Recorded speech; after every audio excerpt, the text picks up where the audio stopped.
Welcome back to yet another session. നമ്മൾ ഇന്ന് പഠിക്കാൻ പോകുന്ന സെഷൻ എന്ന് പറയുന്നത് കുറച്ച് ഇൻട്രസ്റ്റിംഗ് ആയിട്ടുള്ള ഒരു സെഷനാണ്. ഇങ്ങനെ വലിയ എന്താ പറയാ, ഒരു കണ്ടന്റ് എന്ന് പറയാൻ പ്രത്യേകിച്ച് കൂടുതലൊന്നുമില്ല. ജസ്റ്റ് കുറച്ച് നിങ്ങൾ അറിഞ്ഞിരിക്കേണ്ട കാര്യങ്ങളും നിങ്ങൾ ജീവിതത്തിൽ പ്രാവർത്തികമാക്കേണ്ട കാര്യങ്ങളും അങ്ങനെയുള്ള ഇച്ചിരി കാര്യങ്ങളൊക്കെ ടീച്ചർ ഈ ക്ലാസ്സിൽ പറഞ്ഞു തരുന്നതായിരിക്കും കേട്ടോ. അപ്പം നിങ്ങൾ കഴിഞ്ഞ ക്ലാസ്സിലൊക്കെ പഠിച്ചു, നിങ്ങൾ സെൽ ഗ്രോത്ത് എങ്ങനെയാണ് നടക്കുന്നത് പഠിച്ചു. മൈറ്റോസിസ്, അതായത് സെൽ ഗ്രോത്ത് നടക്കുന്നത് മൈറ്റോസിസ് എന്ന് പറയുന്ന ഒരു പ്രോസസ്സ് വഴിയാണ് അല്ലെ. അതൊരു സെൽ ഡിവിഷൻ മെത്തേഡാണ്. സോ അതേപോലെ തന്നെ മിയോസിസ് നിങ്ങൾ പഠിച്ചിട്ടുണ്ട്. സോ എന്താണ് മൈറ്റോസിസും മിയോസിസും തമ്മിലുള്ള ഡിഫറൻസ് അത് പറയുന്നതിന് മുമ്പ് തന്നെ നമുക്ക് ജസ്റ്റ് സെൽ സൈക്കിൾ എന്താണെന്നുള്ളത് ഒന്ന് ഓടിച്ചു നോക്കാം. അപ്പം സെൽ സൈക്കിൾ എന്ന് പറഞ്ഞാൽ നിങ്ങൾക്കറിയാം, രണ്ട് മെയിൻ ഫേസസ് ആണ് നമ്മുടെ സെൽ സൈക്കിളിനുള്ളത് അല്ലെ.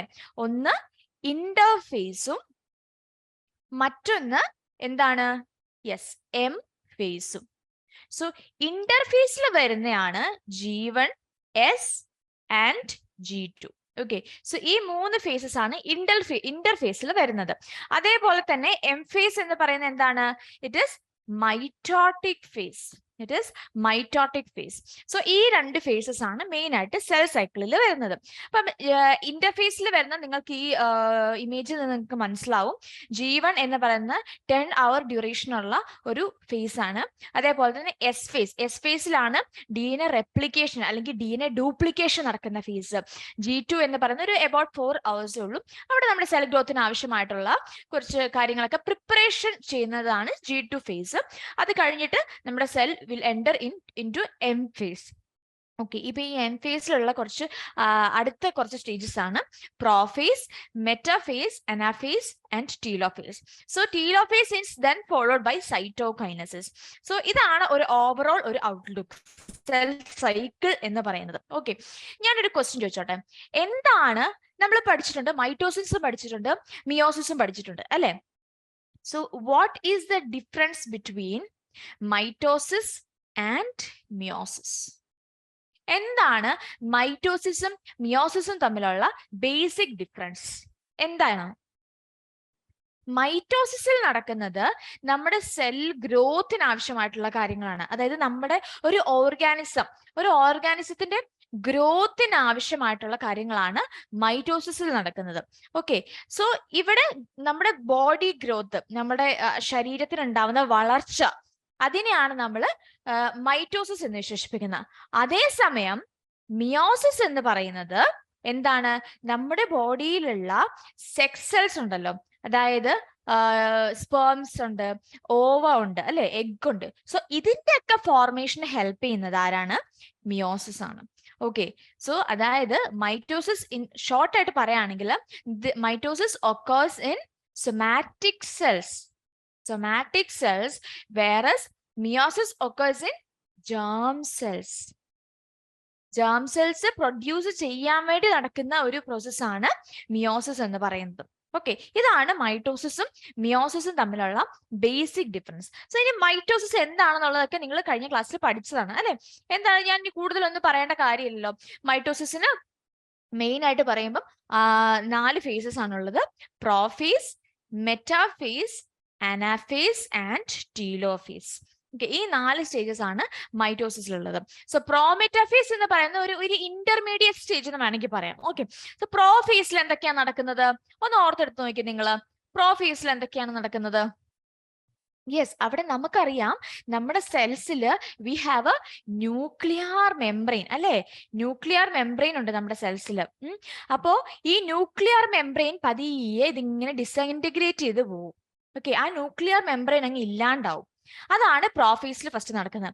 അതേസമയം നമുക്കറിയാം, നമ്മുടെ ന്യൂക്ലിയസിനുള്ളിൽ ക്രൊമാറ്റിൻ ഫൈബേഴ്സ് ഉണ്ട് അല്ലെ. ഈ ക്രൊമാറ്റിൻ ഫൈബേഴ്സ് എന്താ ചെയ്യുന്നത്? അതിങ്ങനെ നൂല് പോലെയാണ് കിടക്കുന്നത്. ആ നൂല് പോലെയുള്ള ക്രൊമാറ്റിൻ ഫൈബേഴ്സ് കുറേ കൂടെ കണ്ടൻസ് ചെയ്യും. ഓക്കെ, കണ്ടൻസ് ചെയ്ത് ക്രോമസോം എന്ന് പറയുന്ന ഒരു സ്ട്രക്ചർ ആയിട്ട് മാറും. ക്രോമസോം എന്ന് പറയുന്ന ഒരു കണ്ടൻസ്ഡ് സ്ട്രക്ചർ ആയിട്ട് മാറും. ഓക്കെ, സോ ഈ മെയിൻ ആയിട്ട് ഈ 2 കാര്യങ്ങളാണ് പ്രോഫേസിൽ നടക്കുന്നത്. ഒന്ന് ന്യൂക്ലിയർ മെംബ്രെയിൻ ഡിസിന്റഗ്രേറ്റ് ചെയ്യും, അതേസമയം chromatin fibres condense to form chromosome. Okay, ഇനി നെക്സ്റ്റ് ഫേസ് എന്തായിരുന്നു? മെറ്റാഫേസ്. മെറ്റാഫേസിൽ എന്താണ് സംഭവിക്കുന്നത്? നമുക്കറിയാം ഒരു സെല്ലിന് നടുക്കുള്ള ആ ഒരു ഇക്വറ്റോറിയൽ റീജിയൻ ഉണ്ട്. അതിനാണ് നമ്മളിവിടെ ഇക്വറ്റോറിയൽ പ്ലേറ്റ് അല്ലെങ്കിൽ മെറ്റാഫേസ് പ്ലേറ്റ് എന്നാണ് ഇവിടെ പറയുന്നത്. മെറ്റാഫേസ് പ്ലേറ്റ് എന്നാണ് പറയുന്നത്. സോ ഈ മെറ്റാഫേസ് പ്ലേറ്റിൽ എന്താ ചെയ്യുക? നമുക്ക് ഇവിടെ ക്രോമസോംസ് ആയിട്ട് മാറിയ സ്ട്രക്ചേഴ്സ് ഉണ്ടല്ലോ. ഈ ക്രോമസോംസ് നമ്മുടെ മെറ്റാഫേസ് പ്ലേറ്റിൽ ഇങ്ങനെ അലൈൻ ചെയ്തിട്ടിരിക്കും with the help of spindle fibres. Spindle fibres എന്ന് പറയുന്ന കുറച്ച് സ്ട്രക്ചേഴ്സ് വഴി ഈ സ്ട്രക്ചേഴ്സ് നമ്മുടെ ക്രോമസോമിന്റെ സെൻട്രോമിയറിലാണ് പോയി അറ്റാച്ച് ചെയ്യുന്നത്. ഓക്കെ, സോ ഈ സെൻട്രോമിയറിൽ പോയി അറ്റാച്ച് ചെയ്തിട്ട് മെറ്റാഫേസ് പ്ലേറ്റിൽ അവരെ ഇങ്ങനെ അലൈൻ ചെയ്ത് നിർത്തും. അതാണ് മെറ്റാഫേസിൽ നടക്കുന്നത്. ഇനി അനാഫേസിൽ എന്താണ് സംഭവിച്ചത്? ആ ക്രോമസോംസിനെ തമ്മിൽ സെപ്പറേറ്റ് ചെയ്തു. കണ്ടോ, ഇവരെ ഈ ക്രോമസോംസ് ഒരുമിച്ചിരുന്ന ക്രോമസോമിനെ സ്പ്ലിറ്റ് ചെയ്ത് രണ്ട് പോൾസിലോട്ട് കൊണ്ടുപോയത് ആരാ? സ്പിൻഡിൽ ഫൈബേഴ്സ് ആണ്. ഓക്കെ, സോ അനാഫേസിൽ നടക്കുന്നത് എന്താണ്? യെസ്, അതായത് splitting, separation of the homologous chromosomes. ഇനി ഫൈനൽ ഫേസ് ഏതാണ്? ടീലോഫേസ്. ടീലോഫേസിൽ എന്താ സംഭവിക്കുന്നത്? ന്യൂക്ലിയർ ആ ഒരു സെപ്പറേറ്റഡ് ആവും. We will be getting 2 nucleus. Okay, നമുക്ക് 2 ന്യൂക്ലിയസ് ആയിട്ട് ഇവിടെ മാറും. മനസ്സിലായോ? അതായത് ന്യൂക്ലിയർ മെംബ്രെയിൻ എന്ന് പറയുന്ന ഒരു, നമുക്കറിയാം നമ്മുടെ പ്രോഫേസിൽ ന്യൂക്ലിയർ മെംബ്രെയിൻ എന്താ സംഭവിച്ചത്? ഡിസിന്റഗ്രേഷൻ സംഭവിച്ചു. പക്ഷെ ടീലോഫേസിൽ വരും. ഓക്കെ, ഫൈനലി എം ഫേസ് കഴിഞ്ഞ് വരുന്ന ഒരു കാര്യമാണ് സൈറ്റോകൈനസിസ്. സൈറ്റോകൈനസിസ് എന്ന് പറഞ്ഞാൽ എന്താണ്? Cytoplasm division. ന്യൂക്ലിയർ ഡിവിഷൻ നടന്നു, ഇനി എന്താണ്? സൈറ്റോപ്ലാസം ഡിവിഷൻ നടക്കണം. അപ്പൊ അത് 2 സെൽസ് ആയിട്ട് മാറും. So this is mitosis. നിങ്ങൾക്ക് അറിയാവുന്നതാണ് മൈറ്റോസിസ് എന്താണെന്നുള്ളത്, നിങ്ങൾ കഴിഞ്ഞ ക്ലാസ്സിൽ പഠിച്ചതാണ് അല്ലെ? സോ ജസ്റ്റ് ഒരു ഔട്ട്ലൈൻ തന്നേ ഉള്ളൂ, നിങ്ങളൊന്ന് റീവൈൻഡ് ചെയ്തെടുക്കാൻ കേട്ടോ. ഓക്കെ, അപ്പൊ ഈ മൈറ്റോസിസ് എല്ലാം നടന്നു. ഇനിയിപ്പം നമുക്ക് നമ്മുടെ ആനിമൽസിൽ എങ്ങനെയാണ് ഗ്രോത്ത് നടക്കുന്നത്? ഓക്കെ, ഒരു സൈഗോട്ട് എന്ന് പറയുന്ന ഒരു സിംഗിൾ സെൽ ആയിട്ടുള്ള ഒരു സ്ട്രക്ചറിൽ നിന്ന് എങ്ങനെയാണ് എന്നെ പോലെ അല്ലെങ്കിൽ നിങ്ങളെ പോലെ ഇരിക്കുന്ന ഒരു ഓർഗനിസം ആയിട്ട് വന്നത് എന്നുള്ളതാണ് നമ്മൾ ഈ ഒരു സെഷനിൽ കൂടെ കാണാൻ പോകുന്നത്. Okay, different stage of growth in animals. നമുക്കറിയാം എങ്ങനെയാണ് സൈഗോട്ട് ഫോം ചെയ്യുന്നത്. ഒരു സ്പേമും എഗ്ഗും കൂടെ കൂട്ടിമുട്ടുമ്പോഴാണ് അവിടെ സൈഗോട്ട് ഫോം ആവുന്നത് അല്ലെ? സൈഗോട്ട് എന്ന് പറയുന്നത് ഹാപ്ലോയിഡ് ആയിരിക്കോ ഡിപ്ലോയിഡ് ആയിരിക്കോ? സ്പേം എന്താണ്? It is haploid. അതേസമയം എഗ്ഗും എന്താണ്? This is also haploid. Okay, ഇനി ഹാപ്ലോയിഡും കൂടെ കൂട്ടിമുട്ടുമ്പോൾ എന്താ സംഭവിക്കുക? അവിടെ ഡിപ്ലോയിഡ് ആയിട്ടുള്ള സെല്ല് ഫോം ചെയ്യും. That is zygote. അപ്പൊ ഈ സൈഗോട്ട് ഫോം ചെയ്തു. ഈ സൈഗോട്ടില് പിന്നെ ഡിവിഷൻ നടക്കുക ചെയ്ത. ഓക്കെ, സൈഗോട്ടില് പിന്നെ ഡിവിഷൻ സംഭവിക്കും. അപ്പൊ അത് 2 സെൽഡ് സ്റ്റേജ് ആവും. ഇത് 1 സെൽഡ് സ്റ്റേജ് ആയിരുന്നു അല്ലെ? ഇനി അത് 2 സെൽഡ് സ്റ്റേജ് ആയിട്ട് മാറി. പിന്നെ അത് 4 സെൽഡ് സ്റ്റേജ് ആയിട്ട് മാറി, 8 സെൽഡ് സ്റ്റേജ് ആയിട്ട് മാറി, പിന്നെ ഒരു 16 സെൽഡ് സ്റ്റേജ് ആയിട്ട് മാറി. ആ 16 സെൽഡ് സ്റ്റേജിലാണ് നമ്മൾ മോറിയുള എന്ന് വിളിക്കുന്നത്. ഓക്കെ, മോറിയുള എന്ന് വിളിക്കുന്നത്. ഇനി അടുത്തൊരു ഡിവിഷൻ നടക്കുമ്പോഴാണ് അത് ബ്ലാസ്റ്റോസിസ്റ്റ് എന്ന് പറയുന്ന ഒരു സ്ട്രക്ചർ ആയിട്ട് മാറുന്നത്. ഓക്കെ, ബ്ലാസ്റ്റോസിസ്റ്റിൽ എന്താണ് ഉള്ളതെന്ന് വെച്ചാൽ ദേ ഹാവ് എ ബ്ലാസ്റ്റോസീൽ. ഇതിനെ നമ്മൾ ബ്ലാസ്റ്റോസീൽ എന്ന് വിളിക്കുന്നു. ബ്ലാസ്റ്റോസിസ്റ്റ് എന്ന് പറയുന്ന സ്ട്രക്ചറിൽ കാണുന്ന ഒരു ക്യാവിറ്റി. ഓക്കെ, ഒരു ക്യാവിറ്റിനെയാണ് നമ്മൾ ബ്ലാസ്റ്റോസീൽ എന്ന് വിളിക്കുന്നത്. Okay, so blastocyst structure form ചെയ്യും. അത് കഴിഞ്ഞിട്ട് വരുന്ന പിന്നെയും ഡിവിഷൻ ചെയ്ത് സംഭവിക്കുന്ന സ്ട്രക്ചറിനെ, ആ സ്ട്രക്ചറാണ് പിന്നീട് നമ്മുടെ യൂട്രൈൻ വാൾ. ഇവിടെ നിങ്ങൾക്ക് കാണാം, ഇവിടെ യൂട്രൈൻ വാൾ ഉണ്ട് അല്ലെ? സോ ഈ യൂട്രൈൻ വാളിൽ വന്നിട്ട് എംബഡി ചെയ്യുന്നത്. ഓക്കെ, അതോടെയാണ് എംബ്രിയോ, അതായത് ആ എംബ്രിയോ അവിടെ ഫോം ആയി. മനസ്സിലായോ? സോ ഇതാണ് നമുക്ക് ഒരു ആനിമലിന്റെ ഒരു സ്റ്റാർട്ടിംഗ് സ്റ്റേജ്. എങ്ങനെയാണ് ഒരു ആനിമല് ഒരു ഡെവലപ്മെന്റിന് സ്റ്റാർട്ട് ചെയ്യുന്നത് അല്ലെങ്കിൽ ഡെവലപ്മെന്റിന് ഒരുങ്ങുന്നത് എന്ന് ഈ ഒരു ഓവർവ്യൂയിലൂടെ നിങ്ങൾക്ക് മനസ്സിലാക്കാം. ഓക്കെ, സോ സൈഗോട്ട് എന്ന് പറയുന്ന ഒരു സിംഗിൾ സെൽഡ് സ്ട്രക്ചർ ഉണ്ട്. ആ സ്ട്രക്ചറിൽ നിന്ന് 2 സെൽഡ് സ്റ്റേജിലോട്ട് മാറും. പിന്നീട് പിന്നെയും ഡിവിഷൻ നടന്ന് അവസാനം എന്താണ്? മോറിയുള എന്ന് പറയുന്ന ഒരു സ്റ്റേജ് എത്തും. That is 16 celled stage. ഇനി അത് കഴിഞ്ഞിട്ട് വരുന്ന ഒരു സ്റ്റേജ് ആണ് ബ്ലാസ്റ്റോസിസ്റ്റ് എന്ന് പറയുന്ന stage. So after this blastocyst stage നമ്മുടെ എംബ്രിയോ എംബഡഡ് ആവും. ഓക്കെ, എവിടെ? യൂട്രൈൻ വാളിൽ എംബഡഡ് ആകും. സോ ആ ഒരു പ്രോസസ്സിനെ നമ്മൾ എന്താ വിളിക്കുന്നത്? ഇംപ്ലാന്റേഷൻ എന്ന് വിളിക്കുന്നു. ഇംപ്ലാന്റേഷൻ ഒരുപക്ഷെ കേട്ടിട്ടുണ്ടാവും അല്ലെ, ഇംപ്ലാന്റേഷൻ എന്ന് വിളിക്കുന്നു. ഓക്കെ, സോ ഇതാണ് നമ്മുടെ സൈഗോട്ടിന്റെ ഡെവലപ്മെന്റ്. ഓക്കെ, നമ്മളിപ്പോ പഠിച്ചു എങ്ങനെയാണ് സൈഗോട്ടിൽ നിന്ന് ഒരു എംബ്രിയോ വരെ എങ്ങനെ ഉണ്ടാവുന്നത് നമ്മൾ പഠിച്ചില്ലേ. അപ്പൊ നമുക്കറിയാം, നമ്മൾ ഭയങ്കര വണ്ടടിക്കുക, ഒരു ചെറിയ സിംഗിൾ ആയിട്ടുള്ള ഒരു കുഞ്ഞു കുരുട്ട് സെല്ലിൽ നിന്ന്, ആ സെല്ല് എന്ന് പറയുന്നത് നമുക്ക് മൈക്രോസ്കോപ്പിക്കിടേ കാണാൻ പറ്റുള്ളൂ അല്ലെ, അത്രയും ചെറിയൊരു സെല്ലിൽ നിന്ന് ഇത്രയും വലിയൊരു മനുഷ്യൻ എങ്ങനെ ഉണ്ടായത്? നമ്മൾ സൈഗോട്ട് പഠിച്ചു. ഈ സൈഗോട്ടിൽ നിന്ന് എങ്ങനെ ഇത്ര വലിയ ഒരു മനുഷ്യൻ ഉണ്ടായിട്ട് മാറിയത്? അങ്ങനെ വരണമെങ്കിൽ പെട്ടെന്നൊരു നിമിഷത്തിൽ ഈ സൈഗോട്ട് മാറി പെട്ടെന്ന് ഹ്യൂമൻ ബീങ് ആവുമല്ലോ. ഇത് മിറാക്കിൾ ഒന്നും അല്ലല്ലോ സംഭവിക്കാൻ, അല്ലെ? അപ്പോ അങ്ങനെ സംഭവിക്കണമെങ്കിൽ ഒരുപാട് നാളത്തെ ഒരു ഡെവലപ്മെന്റ് ആവശ്യമുണ്ട്, ഒരുപാട് നാളത്തെ ഗ്രോത്ത് ആവശ്യമുണ്ട്. ഓക്കെ, അപ്പം അങ്ങനെ സംഭവിക്കണം. So what is growth? നമ്മൾ പറഞ്ഞു, ഒരു ഗ്രോത്ത് എന്ന് പറയുന്ന പ്രോസസ്സ് വഴിയാണ് ഒരു സിംഗിൾ സെൽഡ് ആയിട്ടുള്ള സൈഗോട്ടിൽ നിന്ന് ഒരു മനുഷ്യനായിട്ട് മാറുന്നത്. ഓക്കെ, സോ അവിടെ നടക്കുന്ന പ്രോസസ്സാണ് ഗ്രോത്ത്. എന്താണ് growth? What is growth? Growth refers to the increase in mass and size of a body or organs. ഒരു മാസ്, അതായത് ബോഡിക്കോ ഓർഗനിനോ സൈസിന് വ്യത്യാസം വരിക, അവരുടെ സൈസ് വലുതാവുക അല്ലെങ്കിൽ അവരുടെ മാസ് വലുതാവുക എന്നുള്ള ആ ഒരു കോൺസെപ്റ്റിനെയാണ് നമ്മൾ ഗ്രോത്ത് എന്ന് വിളിക്കുന്നത്. Okay, growth refers to the increase in mass and size of a body or organs. Okay, this is called growth. മനസ്സിലായോ? നമുക്കിത് എങ്ങനെയാണ് ആ ഡെവലപ്മെന്റൽ സ്റ്റേജസ് നമുക്കൊന്ന് പഠിച്ചാലോ? റെഡി അല്ലേ? ഓക്കെ, അപ്പൊ ഫസ്റ്റ് ഗ്രോത്തിന്റെ ഏറ്റവും ഇനീഷ്യൽ ആയിട്ടുള്ള ഒരു സ്റ്റേജ് എന്ന് പറയുന്നത് നമ്മൾ പറഞ്ഞു സൈഗോട്ടാന്ന് പറഞ്ഞു അല്ലെ. എങ്ങനെയാ സൈഗോട്ട് ഫോം ചെയ്യുന്നത്? ടീച്ചർ ഇപ്പൊ ഓൾറെഡി പറഞ്ഞില്ലേ എങ്ങനെയാണ് സൈഗോട്ട് ഫോം ചെയ്യുന്നത്? എഗ്ഗും സ്പേമും തമ്മിലുള്ള ഫ്യൂഷൻ നടക്കുമ്പോഴാണ് അവിടെ സൈഗോട്ട് ഫോം ചെയ്യുന്നത്. നമുക്കറിയാം, നമ്മുടെ എഗ്ഗ് നമ്മുടെ ഹ്യൂമൻ വോംബില്, ഒരു ഫീമെയിൽ വോംബില് നമുക്കറിയാം വി ഹാവ് ഓവറി അല്ലെ. സോ നമുക്ക് ഓവറി ഉണ്ട്. സോ ഈ ഓവറി എന്ന് പറയുന്ന സ്ട്രക്ചറിൽ നിന്നാണ് ഓവം അഥവാ എഗ്ഗ് പ്രൊഡ്യൂസ് ചെയ്യുന്നത്. അത് മാസത്തിൽ ഒരിക്കലാണ് പ്രൊഡ്യൂസ് ചെയ്യുന്നത്. ആ ഒരു പീരീഡിനെയാണ് നമ്മൾ ഓവുലേഷൻ എന്നൊക്കെ പറയുന്നത്. ഇതൊക്കെ നമ്മൾ അറിഞ്ഞിരിക്കേണ്ട കാര്യങ്ങളാണ് അല്ലെ. സോ ഓവുലേഷൻ പീരീഡിലാണ് നമുക്കറിയാം നമുക്ക് മെൻസ്ട്രേഷൻ സംഭവിക്കും അല്ലെ. നമുക്ക് മെൻസ്ട്രേഷൻ എന്നൊരു പ്രോസസ്സ് നമുക്ക് ഫീമെയിൽസിൽ നടക്കുന്നുണ്ട്. ഓക്കെ, സോ ഈ മെൻസ്ട്രേഷൻ പ്രോസസ്സ് നമുക്ക് പീരിയഡ്സ് എന്ന് പറയുന്ന ആ ഒരു പ്രോസസ്സ് നോർമലി ഒരു 4 to 5 days നമുക്ക് ലാസ്റ്റ് ചെയ്യും അല്ലെ.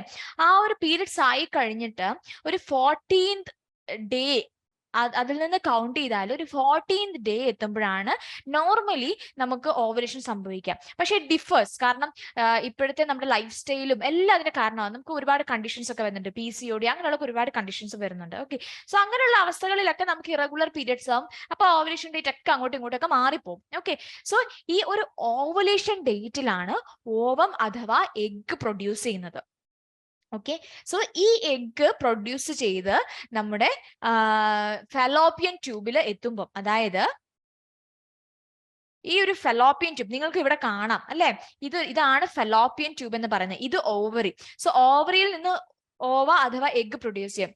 ഈ എഗ്ഗ് ഓടി ഓടി ഓടി നമ്മുടെ ഫെലോപ്പിയൻ ട്യൂബിലെത്തി ഇവിടെ ഒരു ജംഗ്ഷൻ ഉണ്ട്. സോ ഇവിടേക്ക് നമ്മുടെ സ്പേം ഇതിലേ കയറി ഇവിടെ എത്തും. ഓക്കെ, ഇവിടെ എത്തി ഇവിടെ കറക്റ്റ് ഫ്യൂഷൻ നടക്കുമ്പോഴാണ് അവിടെ സൈഗോട്ട് എന്ന് പറയുന്ന ഒരു സെല്ല് അവിടെ ഫോം ചെയ്യുന്നത്.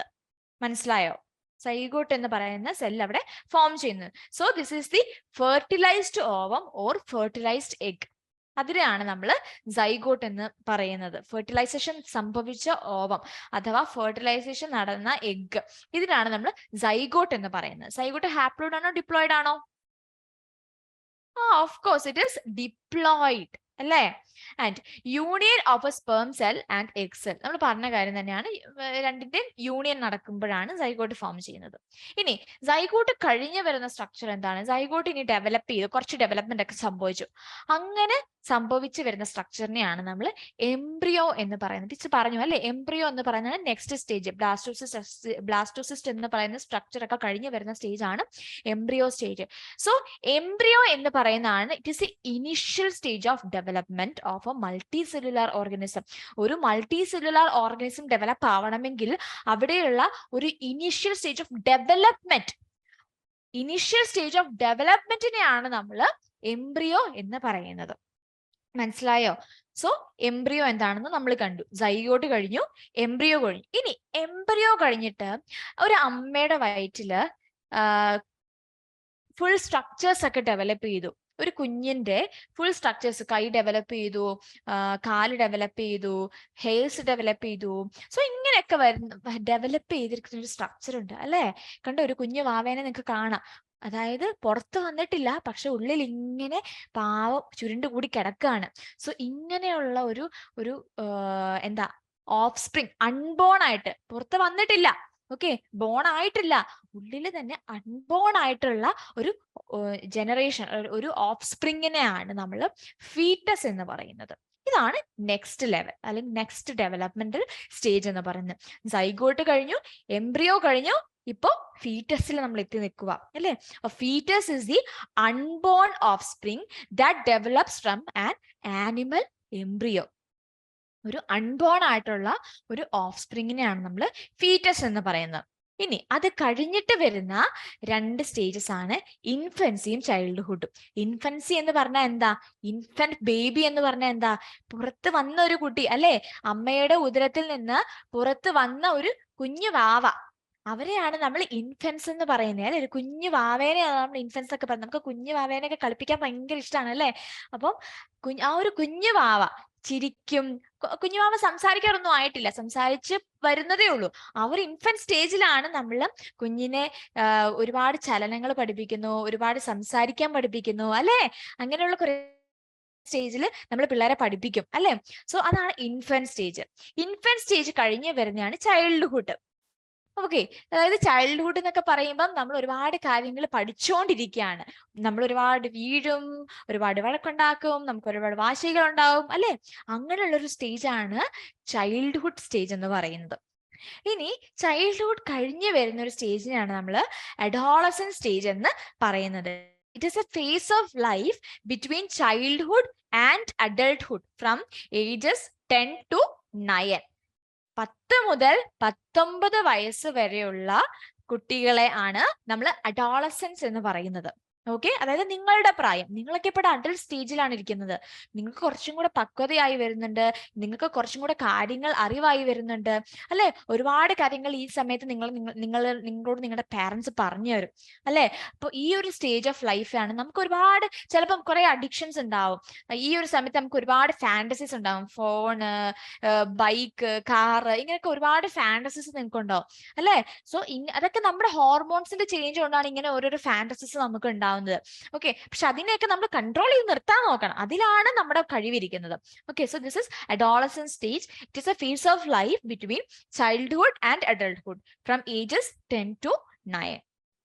ഇനി ഇത് കഴിഞ്ഞിട്ടുള്ള സ്റ്റേജ് ആണ് ഓൾഡ് ഏജ്. നമ്മുടെ പ്രായമായിട്ടുള്ള നമ്മുടെ അപ്പയും അമ്മയും ഒക്കെ അല്ലെ, അവരെയൊക്കെയാണ് നമ്മൾ ഓൾഡ് ഏജ് എന്ന് പറയുന്നത്.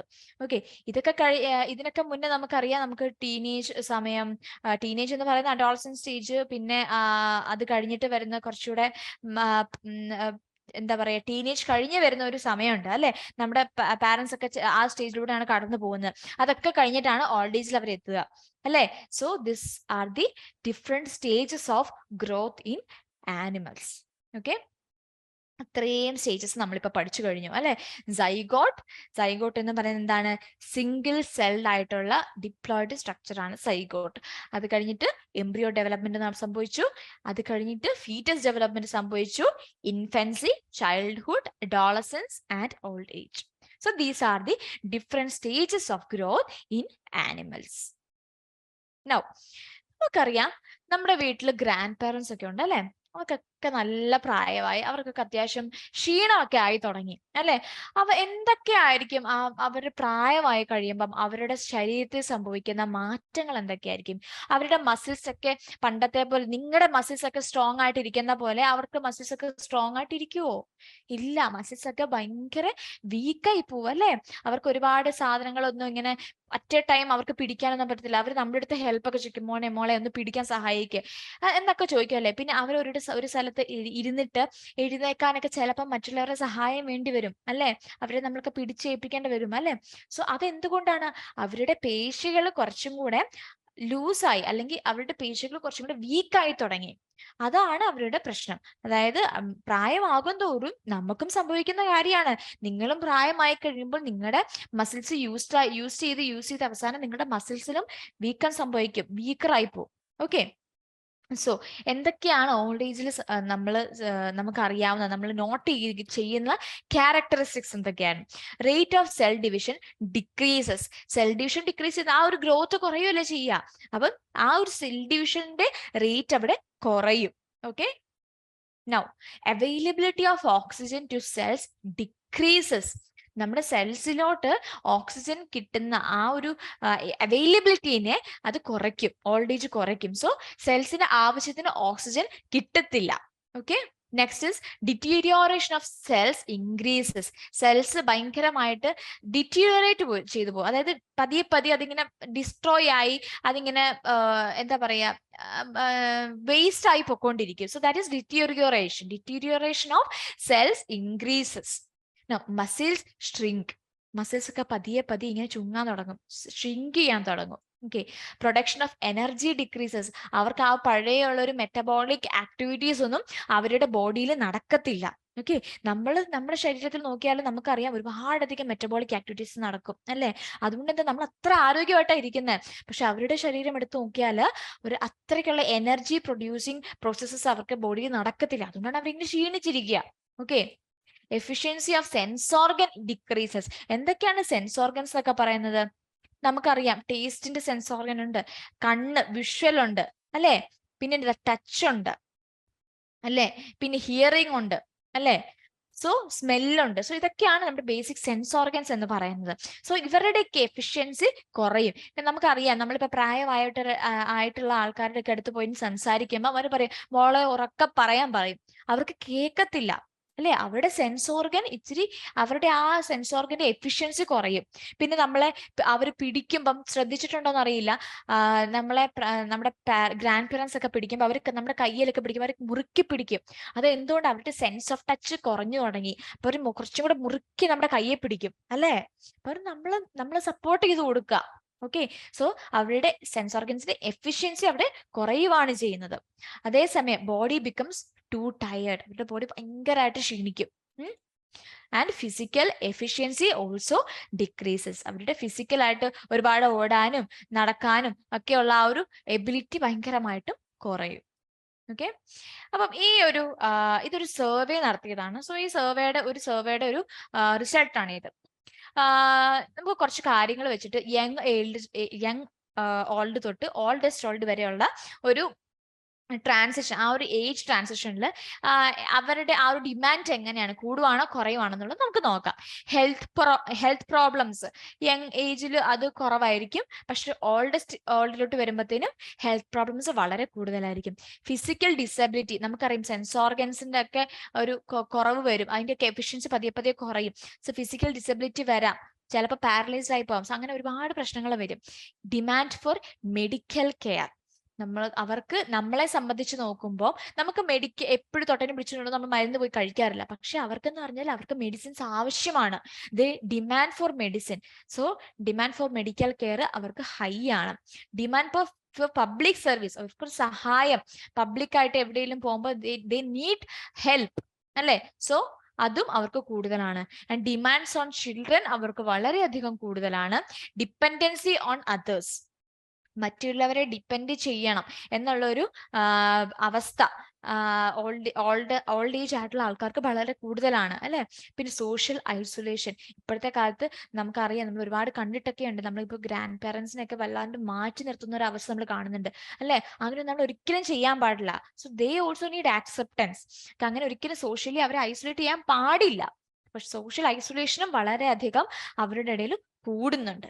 ഓക്കെ, നമുക്ക് കുറച്ച് നല്ല നല്ല കാര്യങ്ങളൊക്കെ നമുക്കറിയാം. നമ്മള് വീട്ടിലൊക്കെ ഗ്രാൻഡ് പേരൻസ് ഉണ്ട്, അവർക്കൊക്കെ വയ്യ അല്ലെ, അവരൊക്കെ ഇങ്ങനെ ക്ഷീണിച്ചുകൊണ്ടിരിക്കുകയാണ്. അപ്പൊ അവരുടെ ആ സമയങ്ങളിൽ, അവരുടെ ആ ഒരു നല്ല സമയങ്ങളിൽ നമ്മളെ കൊണ്ടാവുന്ന വിധം നമ്മൾ അവർക്ക് കെയർ കൊടുക്കാം അല്ലേ. അപ്പൊ എന്തൊക്കെ കാര്യങ്ങൾ നമ്മൾ ശ്രദ്ധിക്കണം. Attitude towards elders, give love and care to elders. നമ്മൾ അവർക്കൊക്കെ, നമ്മുടെ പ്രായമായിട്ടുള്ളവർക്കൊക്കെ നമ്മൾ സ്നേഹം കൊടുക്കുക, നമ്മൾ വാരിക്കോരി നമ്മൾ സ്നേഹം കൊടുക്കുക. അവർക്കതൊക്കെ ഭയങ്കര കാര്യമായിരിക്കും അല്ലെ. അവരുടെ കൊച്ചുമക്കളൊക്കെ അവരെ സ്നേഹിക്കാന്നൊക്കെ പറയുന്നത് അവരവരുടെ ഫ്രണ്ട്സിനെ ഒക്കെ വിളിച്ച് പറയും, എന്റെ മോൾ ഇങ്ങനെ ചെയ്തു, എന്റെ മോൾ അങ്ങനെ ചെയ്യുന്നൊക്കെ. അവർക്കത് വലിയ കാര്യമാണ്. സോ ഇടയ്ക്കൊക്കെ അവരെ വിളിച്ചിപ്പം അവർ നിങ്ങളുടെ കൂടെ ഇല്ലാന്നുണ്ടെങ്കിൽ അവരെ വിളിച്ചന്വേഷിക്കുക, അപ്പച്ച അമ്മച്ചി എന്തുണ്ട് വിശേഷം. അവർക്കൊക്കെ അത് ഭയങ്കര സന്തോഷമാവും. ഓക്കെ, ഇടയ്ക്കൊക്കെ അവരെ വിളിക്കുക, അല്ലെങ്കിൽ ഇടയ്ക്കൊക്കെ അവരെ നേരിട്ട് പോയി കാണുക. ഇങ്ങനെയുള്ള കാര്യങ്ങളൊക്കെ ചെയ്യുക കേട്ടോ. ഗിവ് റിവാർഡ്സ് ടു ദംസെൽസ്, അവർക്ക് ഗിഫ്റ്റുകൾ കൊടുക്കുക. അവർ പ്രതീക്ഷിക്കാതെ ഇരിക്കുമ്പോൾ അവർക്ക് പോയി ഒരു പൂവാണെങ്കിലും കൊണ്ട് കൊടുത്താൽ മതി, അവർക്കൊക്കെ ഭയങ്കര സന്തോഷം അത്. അല്ലെങ്കിൽ അവർക്കൊരു ഗിഫ്റ്റ് കൊടുക്കുക, അതൊക്കെ അവർക്ക് വളരെയധികം ഇഷ്ടമുള്ള കാര്യമാണ്. Give consideration to their opinions and advices. നമുക്കറിയാം, നമ്മളെ പാരൻസ് ഒക്കെ, നമ്മളെ ഗ്രാൻഡ് പാരൻസ് ഒക്കെ കുറേ അധികം നമ്മൾക്ക് കുറച്ച് കഴിയുമ്പോഴത്തേനും ഒബ്വിയസ്ലി നിങ്ങളുടെ പ്രായമുള്ള കുട്ടികൾക്കൊക്കെ ആകുമ്പോൾ അത് അവർക്ക് കേൾക്കുമ്പം നിങ്ങൾക്ക് ഒരു ഇച്ചിരി ഇതായിട്ട് വിയേർഡായിട്ട് തോന്നും. പക്ഷെ അവരുടെ ഒപ്പീനിയൻസ് എന്ന് പറയുന്നത് അവർ ഒരുപാട് ജീവിതം അനുഭവിച്ച ആൾക്കാരാണ്. സോ ആ ജീവിതാനുഭവങ്ങളിൽ നിന്നാണ് അവർ നിങ്ങളെ അഡ്വൈസ് ചെയ്യാൻ വരുന്നത്. അതൊക്കെ നിങ്ങൾ ഉൾക്കൊള്ളുക. നിങ്ങൾക്ക് വേണ്ടുന്ന കാര്യങ്ങളൊക്കെ നിങ്ങൾ ഉൾക്കൊണ്ട് നിങ്ങൾ ജീവിക്കുക കേട്ടോ. സോ അവർ പറയുന്ന കാര്യങ്ങളൊക്കെ ഒരുപാട് കൺസിഡറേഷൻ കൊടുക്കുക. ഈ consideration to their opinions and advices. So ഇത്രയും കാര്യങ്ങളാണ് നിങ്ങൾ പഠിച്ചത്. ഇതൊരു ചെറിയ സെഷൻ ആയിരുന്നു അല്ലെ. എങ്ങനെയാണ് ഒരു കുഞ്ഞ് സെല്ലിൽ നിന്ന്, അതായത് സൈഗോട്ടിൽ നിന്നും എങ്ങനെയാണ് ഒരു മനുഷ്യനായത് എന്നുള്ള ഡെവലപ്മെന്റൽ സ്റ്റേജസ് ഒക്കെ നിങ്ങൾ ഇപ്പൊ കണ്ടു. ഭയങ്കര ഇൻട്രസ്റ്റിംഗ് ആയിരുന്നു അല്ലെ. അതേപോലെ പ്രായമായിട്ടുള്ള നിങ്ങളുടെ അപ്പച്ചമാരുടെ അമ്മച്ചമാരുടെ അടുത്ത് എങ്ങനെ ബിഹേവ് ചെയ്യണം നിങ്ങൾ കണ്ടു. സോ അതേപോലെയൊക്കെ ഇന്ന് തന്നെ നിങ്ങൾ അങ്ങനെ ഉള്ളവരുണ്ടെന്നുണ്ടെങ്കിൽ ജസ്റ്റ് കോൾ ദം. എന്താ ഉണ്ട് അപ്പച്ച അമ്മച്ചി വിശേഷമൊക്കെ, സുഖമാണ് നിങ്ങൾക്കൊക്കെ എന്നൊക്കെ ഒന്ന് വിളിച്ച് അന്വേഷിക്കുക കേട്ടോ. പിന്നെ ഇടയ്ക്ക് പിടിക്കൊക്കെ വല്ലപ്പോഴൊക്കെ അവർക്കൊരു ഗിഫ്റ്റ് ഒക്കെ കൊണ്ടുപോയി കൊടുക്കുന്നേ, അവർക്കത് ഭയങ്കര സന്തോഷമുള്ള കാര്യമാണ് കേട്ടോ. സോ ഈ സെഷൻ നല്ല സ്മൂത്ത് ആയിട്ട് പോയി അല്ലെ. അപ്പം thank you for watching. Thank you so much. Manorama Horizon, learning made simple.